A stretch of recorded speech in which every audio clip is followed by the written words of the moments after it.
Hey guys, Desolator Magic here, and it's finally time. I have officially downloaded and tried MTG Arena on a VPN on a different computer than I normally use, with a throwaway email address and no billing information. I've played, 50 to 100 games on it, and, well, how could I put this lightly? Everybody's wrong. Also, you know how, like, game reviews and product reviews, they give the pros and the cons, what I liked, what I didn't, what you might like, and what they could change in the future, and then here's the score. No thanks. 8 out of 10. This is what Magic should be. Almost anything that I didn't like about this game could be reasonably attributed to, okay, it's a beta, they just need to fix that. It was so tiny, so minuscule, with one exception. But let's hit the pros first. You can play for free, okay?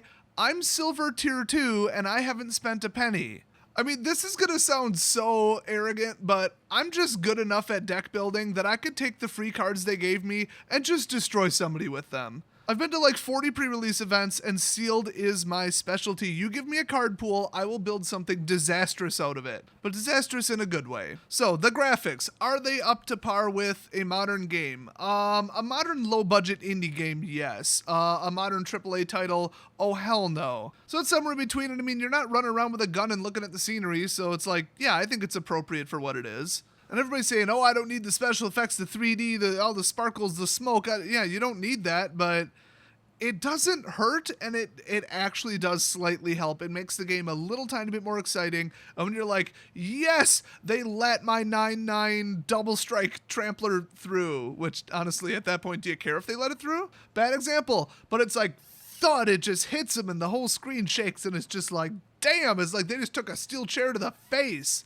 And when you're losing the game and then you drop in the savior of all, the planeswalker, and then they make some ridiculous line, you're like, hell yeah, brother, let's do this. So graphics, yeah, they're on point. The design of the game, the engine, the choice of how they animated everything, I could get behind it. I like it. I mean, all right. I really don't think it's too like little kiddish, and that's what people were saying. I didn't get that vibe at all. Stability. I haven't had a crash once. I haven't actually technically had a problem. No hang, no disconnect. It basically works flawlessly. I mean, not even just for a Wizards product, for a game, let alone a beta game. Do you know how rare that is? Now, that said, this is one of the most simplistic games, probably running on one of the most simplistic engines. It doesn't take a whole lot to make it not crash. Remember, I have a degree in software design. Or if you haven't figured it out, I said I'm doing pros first, then cons. I'm actually just doing every section. Is it good or bad? Why? Because I'm a crappy game reviewer. Let's talk about the progression system. And everybody says, it's the economy. Okay, an economy involves multiple participants. This is not an economy, it's a progression system. It's just you. You can't trade anything. Just because there's coins and gems and US dollars involved doesn't mean that it's an economy. It's not. There's no economics whatsoever. So the progression system, is it fair? Is it tolerable? Absolutely yes, if you are not under the impression that this is MTGO2. Okay, if you go into it saying, I'm going to build this deck, I have a deck idea, and I'm going to build that, and I'm going to build it exactly to my specifications, and that's that. Holy crap, it costs $200 to do that. That's outrageous. This game is designed wrong. No, you're designed wrong. Go play MTGO, where you can buy the cards you want for like nothing, put them into a deck, you build whatever you want, pay for exactly that deck. I was going to say there's no pack opening. I think there actually is. But, you can ignore it and just pay for cards, buy the cards, trade them, and then ta-da, you've got a deck. If that's what you want to do and you just refuse to play it with anything other than a 100% pre-constructed, preconceived deck, this is not the game for you, okay? This is like 1990s Magic. This is open some packs when you've got some money, or I guess when you've earned them for free by winning, which would be, it equates to F&M. If you win, you get packs. Like, completely for free. And then you progressively make your deck ideas better. That is what this game is, okay? So just if you go into it with the right mindset and you're like, okay, you are going to enjoy it. If that's your thing, if you're like, no, I'm gonna construct a deck, I do not want it to be even one card off from what I want, go to MTGO, don't play Arena, okay? I guess I would say you are legitimately correct in saying that that doesn't appeal to you, but like, you're the one with the problem. Not to say that that's a problem. You guys know that when I design a deck, I want it to be card for card perfect. It's just, I also really like sealed pools and pool constructed. or cube or, block constructed or just whatever limitation you want to put on it. Anything other than pre-constructed, basically. And now remember, this is pre-constructed. You do build your deck and then go into battle with it. It's just your card pool is limited by what you opened, and brute forcing your way to the cards you want is not a great idea. That said, wild cards. You get a wild card in a pack. I don't know what the odds are. I think they're, somewhat reasonable. Oh, take that, Scarab God, and shove it straight up your ass. Now that said, as far as the chances of getting a wild card, they did up them, I heard, because remember, I've only been playing this for a week, 2 weeks, I don't even know. You can trade in a wild card, like a mythic wild card, for any mythic in standard at all. Doesn't matter if it's a 50-cent mythic or a $50 mythic. So let me just take this opportunity to say, everybody's playing with Karn. But just think about that. The best of the best mythics are within your grasp, and they're in equal price to any other mythic. They're the ease of getting them and the effective, cost, whether it be US dollars or not, just earned progress, it's the same cost as any other mythic. That is wonderful. I can build decks that I would never be able to afford in real life. So to me, the way I'm playing Arena with my 4 decks that I built, it's actually cheaper than regular Magic. I mean, first of all, it cost me 0 because I spent 0 on it. I mean, they start you off with 10 pre-made decks, and you can use the cards from that to build something, and then they immediately give you I think it was 3 of every wild card or something like that. It was pretty damn reasonable. And with all the prize packs I won, oh my god. So I would just start with a simple basic idea instead of something ultra specific. Do not go into it saying, I'm going to play dinosaurs and it's going to be perfect. It's going to be the ideal dinosaur on curve, everything. It's go into it saying, dinosaurs is all right. There's a lot of support for that. Let's see how many dinosaurs I have in my card pool. That's a better way to approach it. A lot of people are playing dinosaurs. A lot of people are playing Red Rush. A ton of people are playing black-white vampires. Most of the best vampire cards are uncommon, which makes them a little bit easier to get, by the way. Oh, when you start the game, by the way, you get a couple free packs, too, to open, which is even wilder. Wildcard packs in 10 or 12 decks or something for free, plus all the cards in them. And FYI, once you own a card, it can go in multiple decks. If you own 4 of something, you are done. You can put it in 10 different decks and play with them back to back to back. You don't have to switch or rebuild. You can own the deck simultaneously. So it's like owning 16 copies of the card. Now on top of that, when you go past 4 copies of a card, because you would never need that, you start progressing towards the vault. The vault contains, I should have recorded this. I was just not paying attention at all. I think it's 1 mythic wild card, 2 rare, 3 uncommon, 4 common or something like that, or maybe it's randomized, I don't know. Whatever it is, it's here, have a buttload of wild cards. So I would strongly recommend opening the same packs over and over and over, because then you'll get the most repeats. I mean, honestly, if you're most of the cards I need for my deck are in Kaladesh, if they're rares, mythics, or honestly even uncommons, just don't open Kaladesh packs. It's not a good idea. Brute forcing your way there is so much stupider than just, I'm going to get to the vault, I'm going to open a pack, I'm going to get a wild card, and a Dominaria wild card can open can turn into a Kaladesh, card. So I would do it that way. Also, people are saying, well, you could only get 500 coins per day, and then this, and then that, and then if you win 15 games, you get that. So I think it's 1,000 coins a day cap or something, and it goes from 100 to 50 to 25 every other win, and then every other win you get a free card that's a uncommon or better. It is never the card you want or need, by the way, but it'll progress you towards the vault. So, pretty slowly though, because it could be from any set. So, it progresses so slowly, I hate this. Wah.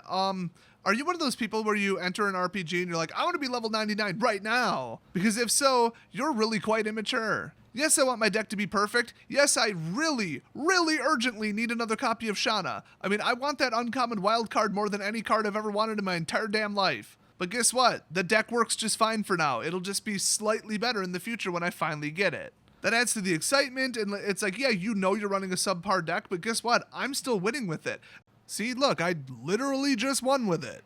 All those fancy lands, the Scarab God, all this synergy, and I won with my crappy little deck. And that's the thing. If you're running a really strong deck, you'll progress and get tons of rewards. Cool, you'll always win.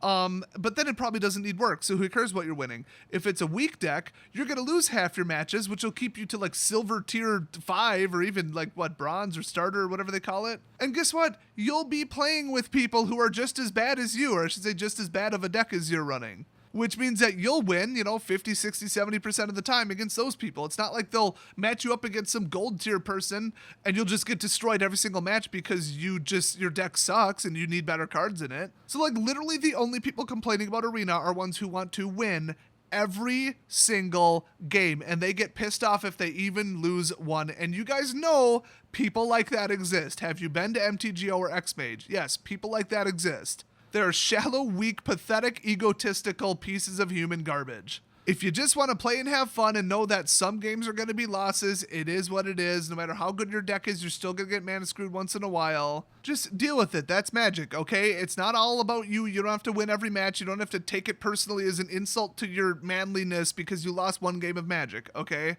That said, if you're really good at deck building like I am, take your starting pool and I think I won 10 straight games with it. I mean, it was a landslide victory. It was disgusting. It might even be considered a war crime in some countries. I just ranked up so quick, it was ridiculous. But back to my original point, if you're doing well enough and you're placed in a low enough tier relative to your skill or your deck improvements, or like you just opened the vault, now your deck's like astonishingly good, and you probably should be, 5 tiers higher, but you're not, take the opportunity to get, yes, you're hearing me correctly, unlimited coins per day. If there is a limit, I certainly haven't found it. So what you do is you jump into this little tournament mode. It's pretty fun. And it's single matches. So no sideboard, just quick, let's go. And 3 losses and you're out, and every win gets you higher rewards. And I believe by like the 4th or 5th win or whatever, you get the 500 coins that it took you to enter the tournament in the first place.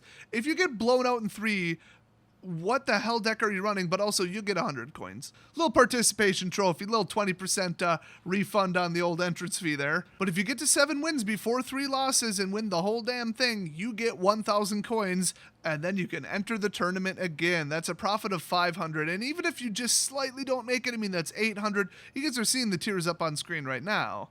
I usually get 1 or 2 losses by the time I'm at 7. Once ever I got blown out and it was 3-3 and I was pissed, but I mean, that's still a pretty good amount of coins back, and I made 500 every other time, so getting 300 out of 500 wasn't the biggest loss in the world. It's only 200 difference. So packs do cost currently 1,000 coins, so okay, you'd have to run the tournament twice to get one single pack, but I'm already pretty happy with my deck, and okay, could use a couple more tweaks, could use another copy of a Johnny, could use another Shauna, whatever. My blue and black decks needed so much work, I just abandoned them, and that's the thing. You can't really just build whatever you want. If it's too rare and mythic heavy, you're just not gonna have the cards. And you have to be so careful about the initial use of your wild cards because they're so hard to get. Do not put them into a card that you don't actually need in a deck that's not working. I did that with 3 mythics. I regret that. Now, if you're just dying, you're like, okay, I made a mistake. All my decks suck. I'm stuck. Nothing wins. Mash them back up. Guys, I used the starting pool to build a deck that went 10-0. White creature with combat tricks and removal.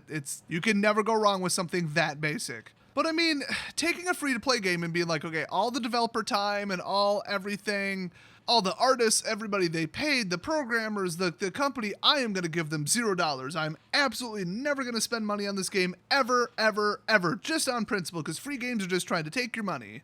I can appreciate that being as broke as I am, but honestly, at a certain point, if I'm playing a game for like months at a time and I'm like, okay, this game's pretty good, I'm going to throw them like 10, 20 bucks just for making the game so that they can keep the servers turned on. If everybody plays for free, the company's going to go bankrupt, and the whales are going to prop it up. I think they said 85% of income is people who spend like $1,000+ on most mobile games. So it's kind of a drop in the bucket, but it's just one of those things where you're like, I'm kind of freeloading. Like a year later, you're like, I've been playing this game for a year. I have given them literally nothing. I have cost them all this time, bandwidth, servers, maybe a customer support email, like all that, and I've given them 0. So if you were to decide to drop a little bit of money on the game, it's your typical, mobile freemium crap where it's like, oh, you got to buy 1,600 gems. Oh, and look, that costs 1,200, that costs 3,000. Oh, I'm going to always have some left over. That's nice. It's funny how that works. Must be a coincidence. But as far as I can tell, if you bought a small amount of gems and then bought a small amount of packs with it, it'll be $7.50 for 6 packs. Now keep in mind, the packs contain less cards than a normal one. I think it's like 6 commons, 2 uncommons, and 1 rare mythic. Oh, and 0 foils. I'm sure that'll be implemented in some form at some point. And no cosmetics, no card sleeves, no avatar changes yet. I mean, there's no way that's not coming, but it's not in yet.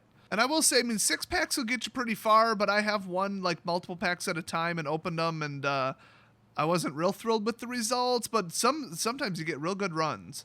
I've seen people online pull some serious stuff. So just don't get stuck in that mindset of, oh, my deck's not perfect, it needs to be perfect. Oh, this is progressing so slow. Oh my god, oh, it's so terrible. I need to get out the credit card because if I do, I'll just be able to win because my deck will finally be perfect. I just need to make a small purchase and that'll solve all my problems. No, just enjoy the game for what it is. You don't go through an RPG saying, oh, I need to do more damage. Oh, I hate being level 21. This is just be level 21 and play the damn game. Just enjoy the game for what it is. Just play some damn Magic. Who cares if you lose once in a while? And to reiterate, it's not like, oh, I'm going to just be accepting of being a second-class citizen in the game and never winning. No. Like I've said, I took a bunch of garbage cards, mixed them together, and made some seriously sick decks. I have 4 decks at least. Well, okay, I had like 8 and I deleted a couple. So, okay, I got like 3 that I would say are so just horrifically powerful. They stand a chance of winning against anybody. Now, the other thing is you can build some really weird crap in this wonderful format that they just implemented today. And I think this is like a rotating daily event thing called Singleton. 60 card non-commander, non-brawl Singleton. So you can have 1 of every card and that's it. You cannot have 2 copies of a card. I misinterpreted the power level of that. I'm like, I'll just throw together, whatever, some little rampy crap deck, whatever. Singleton is weak, and I played mono. No, it's usually 3 to 4 color, just the best cards in the entire game all thrown in one deck, and nothing works together, but who cares? Like, it's usually like 10 planeswalkers and just... Yeah, I got run over pretty good. It was 2 wins, 3 losses. So I learned my lesson there, but Singleton could have been fun because it's like, oh, I could throw that together real quick. That's an interesting new format, and you can build the deck a lot quicker than in real life, and just go to your card pool and reuse cards that you already own. So if you just calm down, sit back, and just have some fun with it and play Magic, there you go. So a huge positive here is a lot of things are tracked for you besides just, oh, this gives a +1 to all merfolk. And so does this. What about this and this temporary boost and that thing and Ronus's monument? And, it tracks it for you. It shows you the temporary, attack, and you don't have to sit there and do math and then also, figure out what's going on with, like, what might they block with. I mean, you sit there for 3 minutes trying to figure it out at F&M. I have literally had people with passive boost tribal, when I ask them, okay, how much damage is that? They say, I don't know. And you know what? They don't know. Nobody knows. But beyond just that, if you saw their hand will, or those cards that you saw will remain face up. You can always view them. So you don't have to sit next to your damn computer with a notepad writing down information and wasting everybody's time. It's just, okay, you knew what this was. It was public information. The card has been revealed in the past, or they revealed it then put it in their hand. It is going to be face up until they play it. You will always be forced to remember it by not having to remember it because it will show on screen. In other words, the game will remember it for you. That is huge. Also, I mean, it's a little, hand-holdy, but if you're about to play 2 legendaries, they'll warn you. I tried to play 2 Kefnet's monuments because I forgot that you can't do that. And then it pops up, it's like, hey, idiot, you probably shouldn't do this. They're both legendary. Are you sure you want to do this? So that is huge. I love that. It's actually an improvement over Paper Magic that's so significant, I would almost prefer Arena. Now, the big downside to this with any electronic medium, we're talking MTGO, X-Mage, anything, you can't just say, okay, activate Walking Ballista's thing 7 times. Boom. No, you got to click and do it every single time, and they have to hit okay and accept every single time. That's a treat. Love that one. Infinite combos, I'm sure they're virtually impossible, but then again, they're virtually impossible to do in Standard, and if your deck sets one up, you're an asshole. Stop playing infinite combos, you jackass. So it's all sunshine and rainbows, right? It's a fantastic game. I love every bit of it, right? I gave it an 8 out of 10 for a damn good reason. 1, if you were to buy 15 packs at a time for 3,000 gems, it states under it, packs contain at least 1 rare wild card. So if you buy enough packs at a time with a large enough amount of gems, which by the way, you're completely disqualified from doing this with coins, which are the free currency, you are guaranteed 15 rare wild cards or better. What? By the way, for 45 packs, packs contain at least 1 mythic rare wild card and 3 rare wild cards. Every single pack contains 3 rare wild cards and 1 mythic. They have to have phrased that incorrectly because 1 pack doesn't contain 4 rares. I don't even get this. If that's true, you guys don't even want to see what the 90 pack one is. Every pack contains at least 3 mythic rare wild cards and 9 rare wild cards. That's more cards than are in the pack. I don't know if they meant like when you buy this, like this pack of packs, or literally every pack you open will have 12 wild cards, 3 mythic and 9 rare. In fact, I'm starting to question all 3 of these. That's actually so misleading they could get sued for false advertising. I think that what they mean is collectively the packs, because I'm reading this as packs individually contain that. I'm thinking what they mean is all the packs cumulatively will have at least 3 and 9, which that's just like, here, have a free bonus for spending lots of money. That wouldn't even really tweak it that much. And I think in 15 packs, you'd probably end up with a pretty damn high number of wild cards already. What offsets this? Is there a cure for this complete and utter pay-to-win garbage unfairness?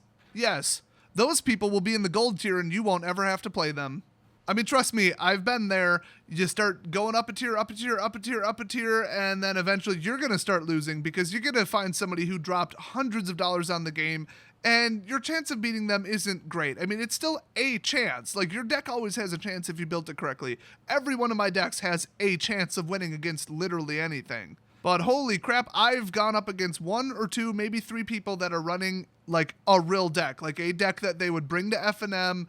Every card is on point, so either they've been playing so long that they're just like, I have everything, or they dumped a ton of money into it. And honestly, it doesn't matter, but as soon as I lose those people, boom, I get D-tiered and I'm back to playing with my folks, my fellow broke freeloaders. So like I said, as long as you're okay with losing once in a while to a deck that is clearly superior to yours, that's the adjustment, and you'll go back to playing with your own people after that. Plus, you probably open the vault multiple times too. I mean, everybody said it would take like $1,000 to get every card you want. I don't think so. I think it's more on the order of like very slightly above 100, but it's virtually impossible to do the math without knowing the exact mechanics, the math, and all that kind of stuff.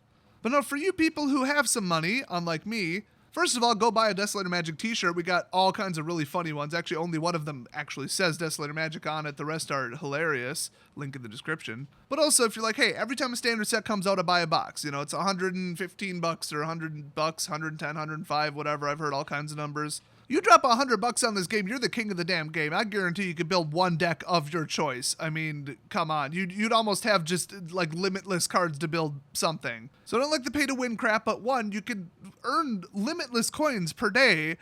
So, you know, is it really like, oh, you're just going to be behind forever? And secondly, you're not going to be playing against those people because they'll all be playing against each other, which is hilarious. Take all the, pay-to-win cheaters, in my opinion, and let them all play against each other, and then they're only going to win 50% of the matches anyway. So they went and spent all that money when I'm sitting down here in the silver tier kicking everybody's ass and have an 80-90% win ratio. Who's really succeeding at the game and having the most fun? Think about it. I love low-powered Magic with weird, janky, slow decks and some back and forth and dramatic games where interesting things happen and, none of this turn 4 win combo rush crap or just control spam flawless, mathematically perfect decks. I'm sick of it. I am so sick of that. That's why, like I said, this is 1990s Magic, no net decking. You're on your own. Buy some packs. And make your deck better over time, or just come up with an idea on your own, try and make it work, swap it out. If it doesn't, you got a card pool. This is real Magic. No net deckers allowed. This is paradise. But what was the one thing I alluded to at the beginning of the video that was virtually unforgivable? And I don't have hard evidence of this, but I have pretty conclusive evidence of this. The coin flips to see who goes first are rigged. I won 2 tournaments in a row, won 1,000 coins. I had a cumulative 3 losses and 14 wins, and most of them were in a row. I had a really bad start. I was nervous, then I won out. So I think I had like 10 or 11 wins like in a row. I was on a hell of a roll. And also, I was like silver tier 5 or something. So yeah, I should have been ranked a little higher with that deck. So my opponents definitely did not have as good of decks as I did. So that helped. But as I was winning, and after I was winning, I just started playing just regular ladder matches. I won 3 coin flips and lost 21 coin flips. I wrote it down because I'm like, this is feeling an awful lot like X-Mage. Because X-Mage, I don't know what the hell their problem is. I've lost about 80% of the coin flips on X-Mage, and I tracked that over about 50 games. Either there's a glitch or they just don't like me. I mean, the game's glitchy garbage, and I know for a fact they don't like me, so it could be either. But Wizards does not know that this account is me, so I don't think it's Wizards rigging it, and why would they make that part of the game? Just to crap on me. Okay, that is definitely something they would do. But it would seem either I have the worst luck ever at coin flips, and this would be the weirdest statistical anomaly in the history of probability, Or if you win too much, they let your opponent go first every single game no matter what. Now the logic falls apart with, okay, what if they were winning a whole bunch? Maybe that explains why I went first a couple times. I don't know. All I know is it was really pissing me off because I was going up against Red Rush, where if they go first, that's the end of the world, and if they go second, their deck will fall apart. And Black-White Vampire Synergy, and honestly, Merfolk too. If they have a one-turn advantage on you, the deck's so fast, so high damage, there's such few turns that if they get 6 turns and you get 5, that's why you lost. I mean, they play a Bomat Courier and swing, and then you play a land, and then they play a 2-1 Haster and swing. Okay, you're already at such a life disadvantage, you have to now dig your way out and come back from that. You can literally pull and play nothing but removal, and they'll keep just dropping in a creature and hitting you, you will lose. So yes, going second, especially when it's 1 instead of 2 out of 3 matches, it's a death sentence. I mean, it is an absolute death sentence. I can't even remember the last time I went first with one of my decks and still lost. And if I did, I'm sure it was like I just got color or mana screwed or whatever. Speaking of that, another huge negative to the game, it's 4 rares for any, dual land that's a rare. So you got to burn your wild cards on freaking mana fixing. You end up just throwing in like 8 plains and 8 islands and just cross your fingers, and then use the cheap, shitty come and tap, 4 of those. They're in your pool because they come with the welcome decks. So if you want to go 3 color, it's going to cost you all your wild cards, and that's not good because you're probably putting rares and mythics in that deck because it's kind of like a best of thing. That's why there's such a huge portion of people playing like common and uncommon heavy tribal stuff with like, easy to get dinosaurs, vampires, and merfolk. Well, and Red Rush, obviously. So I really don't care for that part of it. I mean, I need more Sudden Petals badly, but, rare wild cards are pretty hard to come by, and usually I've got a whole list of cards I need that would benefit the deck more than just occasionally getting color screwed. That said, we've all been to a pre-release, okay? Playing with absolutely 0 color fixing or just massively inadequate color fixing, it's doable. It doesn't really come back to bite you unless you're playing, like, 3 color or a really fast deck with a lot of, like, hybrids and stuff. Usually you can at least play something. Your opponent has the same disadvantage you do unless they outspent you, but once again, those people are in the gold tier. You don't have to play against those people. They're stuck in their own little version of hell playing against each other. That is really hilarious to me. Kudos to Wizards. Unfortunately, the way I'm winning, I'm going to be in the gold, tier pretty damn quick here, so, I don't know, I'm going to start losing a lot more, but I'm enjoying it for now. I feel like instead of, I'm going to crash back down, way down, no, I think I'll just hover on the border and win every other game, but, that's cool too. Maybe at that point, by the time that happens, I'll have won so many that the prizes will be so many that I'll just have perfect decks with all the cards I need, and, there you go. So huge negative here, although you might take it as a positive. There's no voice chat or text chat. You are locked into these wonderful options, plus some context sensitive, like you can say hello or something if the match hasn't started, whatever. Okay, from left to right, they should probably say, hurry the hell up, I don't have all day. Oh my god, you just misplayed that. Oh my god, the game just screwed me over. Comma, why the hell aren't there rollbacks in this game?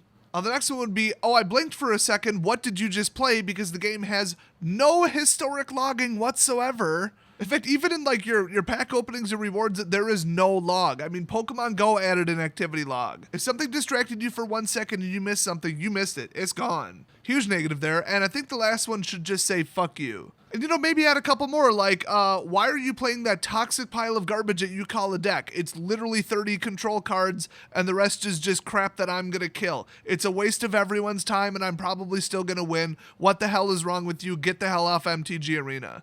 And if they did make that, the 6th chat bubble, I wouldn't have to type at all. That would actually be an improvement. But of course, the positive side is nobody can sit there talking shit. Although if somebody's slow playing, you can sit there and just wail on the your go, your go, your go, your go, your go, and they might get like a clue, or they might just kind of passive aggressively play even slower. There is a timeout, but it's like 30 seconds, and then they burn what is called a timeout. And then that gives them more time, and unfortunately, they don't get instantly disqualified due to slow playing. Oh, does that piss me off? It's just like, oh, okay, we'll just assume that whatever action was the default, that's the one you chose, or we'll choose for you, or whatever, and then the game proceeds. I've never seen somebody get DQ'd for over and over and over hitting the time limit, but I assume it's possible, because they could drag a game out to like 60 minutes if they really wanted to. So I'd prefer to communicate with my opponent, and, just, there's certain things where I'm like, oh, I wish I could tell them, like, this did that, and I didn't mean to this, and... Or like, something happens and I'm like, they forgot that I had first strike. They double blocked and I killed both of them.